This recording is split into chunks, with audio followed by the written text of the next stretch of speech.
What you see behind me is the world's strictest and largest prison. This mega prison has a capacity of 40,000. Prisoners here are the most unsafe people you can even imagine. How many people's lives have you ended? Is it 5 or 10? How many? More than 50. MS-13 and many other gangs. These are animals. These aren't people. They're psychopaths, sociopaths, the kind of people we have here. We are about to see the worst of the worst. Welcome to CCOT, the world's largest prison by capacity in El Salvador, which was constructed to imprison the highest profile criminals. Those who enter this prison are destined never to leave alive. There's no way out. How are you gonna come out of this? The reason why this small country of 6 million needs the largest prison is the gangs. Once dominating the country, these gangs faced a dramatic crackdown starting in March 2022. Under President Nayib Bukele's administration, over 70,000 individuals, about 2% of the country's adult population, were arrested within just 16 months. Buses transported thousands of chained gang members to CCOT in a tightly coordinated nighttime operation. Sitting one behind the other, heads lowered, they looked like a single mass. Surrounded by armed guards, none of them dared to resist commands. Their life has changed in a day. In this documentary, we will interview one of them, one of the most ruthless gang leaders, known by the nickname Psycho. 10 minutes, you only have 10 minutes. Built in 2022, this massive prison is made up of 8 separate modules spread over 410 acres of land. Each pair of modules is enclosed by 2 separate 3-meter-high walls with razor wire. The entire facility is surrounded by a towering 9-meter-high wall with a 3-meter-high electric fence carrying 15,000 volts. 19 watchtowers are ensuring nothing escapes notice. The entire design doesn't just prevent escape, it erases the very idea of it. Hello. Hello, we have permission from the presidency. The soldiers stopped us. We're hoping this will be the last checkpoint. The jammers blocked all signals within a 2-kilometer radius of CCOT, completely cutting off all communication. Over 600 soldiers work only to secure the perimeter. We are going to leave all of our belongings here before entering the prison. We will only carry our cameras and microphones, that's it. Pass slowly. Look at the camera, the body scan. I forgot my wedding ring on. Well, that needs to be put away over there. This high-capacity X-ray scanner even shows bones and internal organs. It's mainly used to scan newcomers, ensuring no one tries to sneak in anything forbidden on their body before entering. The inmates used to swallow some objects, or they would try to bring them in vaginally or anally. Micro SD memory cards, microchips, and not only that, even phone chargers. Another thorough body search has been conducted. Take off your shoes. They even inspected inside our socks. It took us around 1 hour just to pass through security, even though we were invited as media after months of applying. Guards are wearing masks because they're doing a risky job here. So if they get identified, it might be riskier for them to go to town centers because these gangs, they have a lot of connections. So they have to keep their identity secret. Why don't you wear a mask? I have to talk to them face to face, looking them in the eye. They already know who I am. We're in the registration room. This area is for inmates only. When a criminal is captured on the street, they don't carry ID or give their real name. That's why their fingerprints and photographs are taken here to enroll in the system. Once they become a permanent part of CCOT, the inmates lose all contact with loved ones for the rest of their lives, as family visits are strictly forbidden. It's also important to note that a small number of innocent people were mistakenly imprisoned during the big crackdown. Because of the no-contact policy, their families have no idea where they are or if they are still alive. For some, this documentary could be their first chance to see a missing loved one. Before entering the modules where the inmates are, we visit the armory of the prison. This section is a must in case of possible riots, and these convicts are the most unsafe people on earth. The type of firearm we use is a T65 rifle, similar to the M16 rifle. We also have this other firearm, which is a 12-gauge shotgun. A Sig Sauer rifle allows us to maneuver in spaces that are too tight to move. Whenever criminals are arrested and dragged to the bus, various cuffs and chains are used to restrict their movements and minimize the risk of harm to officers. Has there ever been a riot? So far, there have been no escape attempts. We have the worst of the worst within criminal organizations here. The riot gear consists of a head protection, a face shield, neck protection, an anti-trauma vest, leg protectors, shin guards, and of course, a shield. Generally, in the prisons, we see inmates invent any kind of handmade weapon, like awls or knives. They are fully protected. You can see how he protects his feet. Since this prison is so large, we have to hop on this bus. We are entering the module area. To keep the country safe, 1,000 staff members work inside CCOT. It is impossible, but let's just imagine that an inmate get out of the fortress. These pebbles that you see are put here intentionally because when they walk on these pebbles, it works like an alarm system. It makes a noise, they cannot sneak away. Have they tried to escape? No. Could they try? Difficult, because they would have to go through a series of security rings. CCOT was built with its own infrastructure in an isolated area, including an electrical and sewage system to prevent external interference. In case of an electricity cut or water supply issue, the cisterns and power plants will maintain operations for up to a week. I'm so excited. We're gonna be face to face with the most dangerous criminals in the world. It is pretty tense. We are entering one of the modules now. You are seeing the third and fourth modules next to each other. An offender who enters one of these buildings never exits through these doors. In a few steps, we'll be surrounded by more than 2,500 inmates. It's like stepping in the middle of controlled chaos.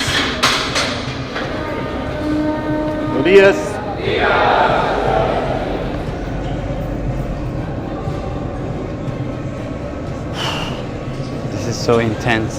Their eyes are all on me, following my every step. Getting an eye contact with them. There are so many of them. I'm speechless.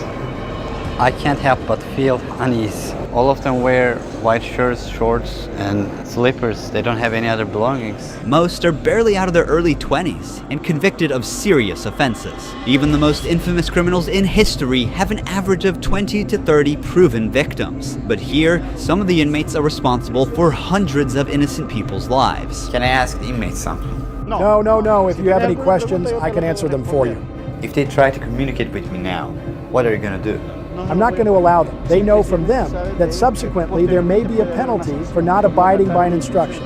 I'm curious to know which of these group leaders I'll be interviewing. It is forbidden for us to pass this yellow line because these are one of the most dangerous human beings on Earth. Without the bars between us, everyone knows exactly what could happen. There are 32 cells in every one of the 8 modules making up the mega prison. Each cell holds around 80 inmates, but the number can go as high as 150. Despite not being at full capacity, the inmates only have 0.5 square meters of personal space each. Prisoners do not have any ventilation rights or courtyards to walk outside their cell. Each inmate here have been given one of the longest sentences you can even imagine in your life. The only thing that doesn't change that all these inmates will never get outside. They will never see sunlight. The only people are authorized to get inside and outside are the personnel and sometimes media like us. They will never ever leave this building. If you see their look, you can see the emptiness in their soul. They don't have any hope towards future. They look very robotic. Their life is so monotone. This open corner is their toilet area. They have like 2 toilets for 80 inmates. It's literally humiliating these inmates. Like their whole confidence is disciplined here. The same place where they use the toilet is also where they take showers.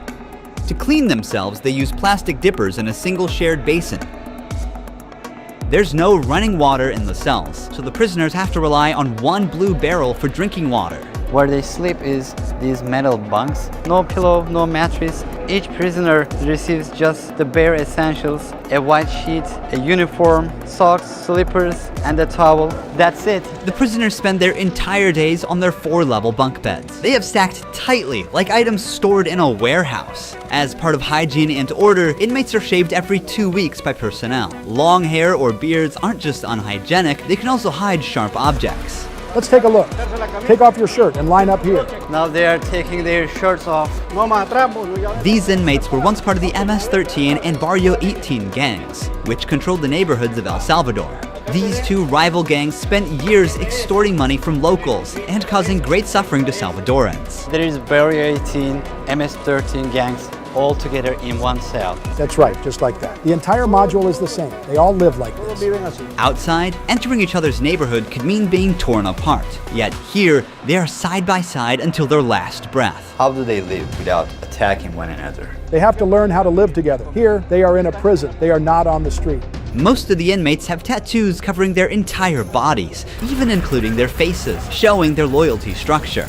For MS-13, tattoos often include initial letters or the number 13. Members of the other gang use symbols like 18 or 666, which add up to 18 and symbolize the devil, or they use Roman numerals. Having gang tattoos on one's face is a clear sign that they are one of the most ruthless and high-ranking members of the organization. Crossing paths with such a person on the street is the same as staring death in the face. A spiderweb tattoo represents being caught in the web of justice and serving a long prison sentence. The devil horns tattoo is a dark symbol that represents these individuals' worship of the devil. Some even claim that they carried out their actions under the devil's command. A teardrop tattoo signifies that the person has ended someone's life. The number of teardrops indicates how many lives they've taken. If there are 3 teardrops, it suggests that the tattoo's owner has taken so many lives that they've lost count. With the phrase "laugh now, cry later," these masks or clown tattoos send a clear message. Stay strong in the face of hardship now and deal with the consequences later. Are all these people truly bad? They're on another level, high-profile criminals who will never change their mentality. If you look at the upside, there's a catwalk area. Guards consistently watch over the inmates from this elevated spot above the cells. If anything suspicious occurs, they will intervene while an extensive network of cameras observes every corner 24/7, ensuring nothing goes unnoticed. The modules are kept lit all day and night for monitoring. When the sun goes down, the lights stay on all the time. They are constantly being observed. I think this is one of the hardest things. When they try to sleep, they use their towels and cover their eyes to block the light. Preacher here is teaching some of the important lessons from the Bible to the inmates. They're doing physical exercise over here. There's a trainer there. This is the only time these inmates get out of their cells. These activities take place for a total of 1 hour per week, under the watch of armed guards. For the rest of the time, they are locked inside. They used to control the streets. Now, they can't even take a step with their free will. It's a rotating schedule. There's not enough space, so they can't all go out on the same day. Has there ever been a chaotic incident when these inmates were outside of their cells? So far, nothing. Whenever we focus the camera on a cell, we often catch a prisoner silently mouthing words. Even behind bars, gang members attempt to send orders to the outside. This prisoner was doing just that, but we censored him to block the message. Despite the crackdown, these groups still hold significant power outside. Rumors suggest they have plans for taking revenge by targeting innocent people. But in response, the authorities threaten to impose even harsher measures on imprisoned members. If they do that, there won't even be one meal in prison. I swear to God, they won't eat a grain of rice.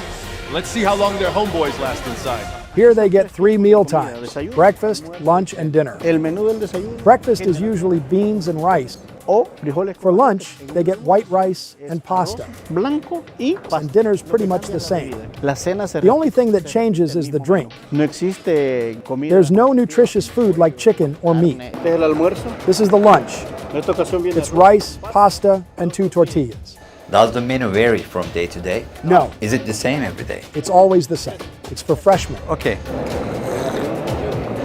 It's a sugary drink. I'm going to taste it for myself. Inmates must eat with their hands and clean their plates before returning them. With a diet lacking in protein, many likely suffer from nutritional deficiencies. Before starting our interview with an inmate, I want to show you one more place that is even more extreme than what you've seen so far. Here we are in the isolation cell area.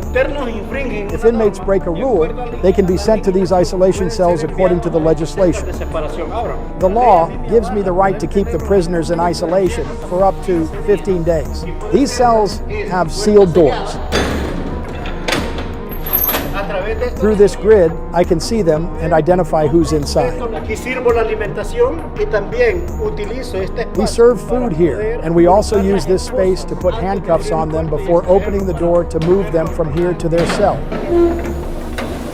Welcome to the isolation cell. If an inmate misbehaves, this is where he ends up. He won't know the time or how much longer he'll be kept inside. For days or even weeks, he sleeps on this concrete bed without ever leaving. They are cut off from the outside world, left alone with nothing but their thoughts. This is where they supply their water. There's a water basin here. They take their water here, and this is where they pee. The basin for drinking water and the toilets are located side by side. The toilet looks recently used and dirty, suggesting that this cell has recently been used. The only light they have is this little hole that barely lets the sunshine in. This openness is also the sole source of fresh air.